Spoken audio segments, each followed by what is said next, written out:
కుసుమ్ కుమార్ గారిని మనస్ఫూర్తిగా అభినందిస్తున్నాను. ఒక మంచి ఆలోచన. ఎన్నో దేశాల్లో ఎన్నో రాష్ట్రాల్లో కమ్మ సంఘాలు ఉన్నాయి, కానీ ఇవన్నీ కలిపి ఒక కూటమిలాగా కలిసి రావడం అనేది మంచిది అని ఆలోచనతో చేశారు. దీన్ని ఇంకా సక్రమంగా వినియోగించుకుంటే రాబోయే రోజుల్లో మన బలం ఏమిటో, మన స్ట్రెంగ్త్ ఏమిటో, మన అవకాశాలు ఏమిటో కూడా అందరికీ తెలియజేయడానికి అవకాశం ఉంటుంది.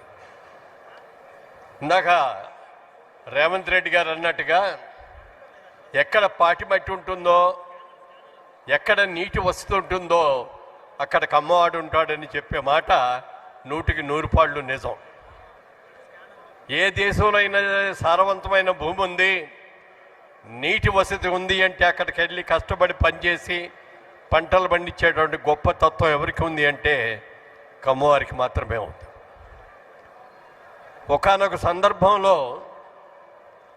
తానా మహాసభలు జరిగినాయి అట్లాంటాలో. ఆ రోజున రామోజీరావు గారిని కీనోట్ స్పీకర్గా అక్కడికి ఇన్వైట్ చేశారు.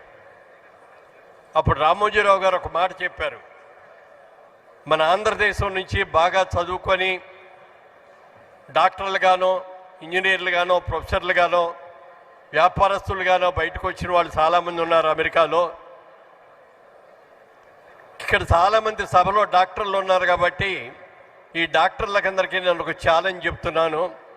నేను ఒక వ్యక్తిని తీసుకొచ్చి ఈ వేదిక మీద నిలబెడతాను. మీరు ఏ వైద్య పరీక్షలు చేస్తారో చేసి అతను ఏ కులంలో పుట్టాడు, ఏ మతంలో పుట్టాడు అనేది చెప్పగలరా అని అడిగారు ఆయన. ఎందుకంటే పుట్టుకతో ఎవరు ఏ కులంతోనూ పుట్టం. మనకి పెరిగేటప్పుడు మనకి కుటుంబ వాతావరణం బట్టి మనకు కులం అనేది వస్తుంది. ఈ కులాలు అనేవి కూడా మనం చేసే పనులు బట్టి కొంత విభజన జరిగిన తర్వాత వచ్చిన ఈ కులాలు. ఏ కులమైనా ప్రతి కులాన్ని ప్రతి వాళ్ళు కూడా అభినందించడం తప్పులేదు. కానీ ఇతర కులాల్ని వాడిని దురభిమానంతో చూడటం మాత్రం కరెక్ట్ కాదు. అందరూ బాగుండాలి, అందులో మనం కూడా ఉండాలి అని మనం కోరుకోవాల్సిందే తప్ప ఒకరి మీద ఒకరు ద్వేషభావంతో మాత్రం ఎట్టి పరిస్థితుల్లో ఉండకూడదు. గతంగా చూసుకుంటే గత 5 సంవత్సరాలుగా ఆంధ్రప్రదేశ్ రాష్ట్రంలో ఎక్కడికి వెళ్ళినా జరిగే పరిస్థితులు మీకు అందరికి కూడా తెలుసు. ఏమేమి జరిగినాయో, ఎంతమంది ఎన్ని ఇబ్బందులు ఫేస్ చేశారో కూడా తెలుసు. పరిస్థితి ఎలా వచ్చేసిందంటే మొన్న ఎన్నికలకు ముందుకు వరకు మేము కమ్మవారం అని చెప్పుకోవడానికి కూడా భయపడాల్సి వచ్చేటువంటి పరిస్థితి వాతావరణాన్ని కల్పించారు. ఉభయ తెలుగు రాష్ట్రాల్ని అద్భుతంగా అభివృద్ధి చేసినటువంటి చంద్రబాబు నాయుడు గారు లాంటి ఒక అద్భుతమైన వ్యక్తిని తీసుకెళ్లి జైల్లో పెడితే దిక్కుమొక్కు లేకుండా అప్పుడు అందరూ అనుకున్నారు చాలామంది, ఈ విధానంలో మార్పు రావాలి, అర్హత ఉన్న వాళ్ళు రాజకీయాల్లో పైకి రావాలి తప్ప కులాల్ని బట్టి కాదు అని చెప్పి ఒక మంచి నిర్ణయం తీసుకున్నారు. కాబట్టే మన చంద్రబాబు నాయుడు గారు అంత అఖండ విజయాన్ని సాధించారంటే దానికి కారణం ఒక కమ్మవారు మాత్రమే వేశారు. ఆ ఓట్లు అందరూ వేశారు.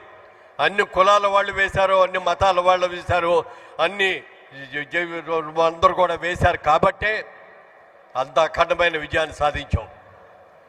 ఇవాళ రోజున ఒక ఎన్టీ రామారావు గారు, ఒక చంద్రబాబు నాయుడు లాంటి వచ్చిన తర్వాతనే అంతకుముందు కమ్మవారు అంటే వ్యవసాయానికి మాత్రమే పరిమితం అయ్యి పరిశ్రమలకు మాత్రమే పరిశ్రమైనటువంటి వాళ్ళు రాజకీయాల్లోకి వచ్చారు అంటే దానికి ఎన్టీ రామారావు గారు, చంద్రబాబు నాయుడు గారే ముఖ్య కారణం అని నేను చెప్పగలను.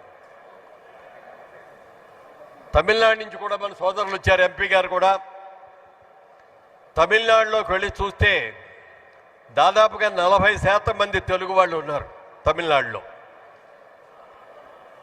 ముఖ్యంగా కోయంబత్తూరు చూసుకుంటే అక్కడ ఇండస్ట్రీ జీడి నాయుడు గారు లాంటి గొప్ప ఇంజనీర్ లాంటి వాళ్ళు కానీ, లక్ష్మీ ఫిల్మ్స్ కానీ, లక్ష్మీ మిల్స్ కానీ, పిఎస్జీ మిల్స్ కానీ, ఇవన్నీ కూడా ఎన్నో ఇండస్ట్రీస్ అక్కడ పెట్టిన వాళ్ళందరూ కూడా మన ఆంధ్రప్రదేశ్ నుంచి, తెలుగు రాష్ట్రాల నుంచి ఎప్పుడో 3-4 తరాల క్రితం అక్కడికి వెళ్ళిపోయి సెటిల్ అయిన వాళ్ళందరూ అద్భుతంగా ఉన్నారు. నేను సినిమా ఇండస్ట్రీకి వెళ్ళకముందు నా వ్యాపారం విజయవాడలో చేసుకుంటూ ఉండేవాడిని. అప్పుడు మా మోటార్లన్నీ కూడా మాకు కావాల్సినవి అగ్రికల్చర్ పంప్ సెట్స్ అన్ని కూడా కోయంబత్తూరు నుంచే వచ్చాయి. మేము కోయంబత్తూరు వెళ్ళాను ఒకసారి. వెళ్తే ఆ ఇండస్ట్రీ ఆయన మేనేజర్ మా ప్రొపరేటర్ గారు మా ఇంటికి లంచ్కి రండి అని చెప్పి ఇంటికి తీసుకెళ్ళారు. ఆ ఇల్లాలు చాలా చక్కగా కమ్మటి భోజనం పెట్టింది. పెట్టిన తర్వాత ఆవిడ ఒకటే మాట అంది, అయ్యా సిగ్గు లేకుండా ఏం కావాలో అడుక్కొని తినండి అంది ఆవిడ ఒక మాట. నాకు నవ్వు వచ్చింది. ఇదేమిటమ్మా ఇలా అన్నారు అనుకుంటే, బాబు మేము ఎప్పుడో తెలుగు రాష్ట్రాలను వదిలేసి వచ్చాం, మా తెలుగు మీ తెలుగులాగా ఉండదు, మీరందరూ కూడా ఏమీ సిగ్గుపడకుండా కావాల్సింది అడిగి పెట్టించుకోండి అని మేము చెప్పేమే తప్ప మరొకటి కాదు అని చెప్పారు. అట్లా స్లాంగ్స్ అని మార్పు ఉండొచ్చేమో కానీ మరొకటికి మార్పు కాదు అని చెప్పి తెలియజేస్తున్నాను. గతంలో కర్ణాటక రాష్ట్రంలో సుబ్రహ్మణ్య నాయుడు గారు వాళ్ళందరూ కూడా వచ్చారు. బెంగళూరులో ఒకసారి కమ్మ మహాసభ జరిగింది. అక్కడ ప్యాలెస్ గ్రౌండ్స్లో చేశారు. ఎంత అద్భుతంగా చేశారంటే మాట్లాడు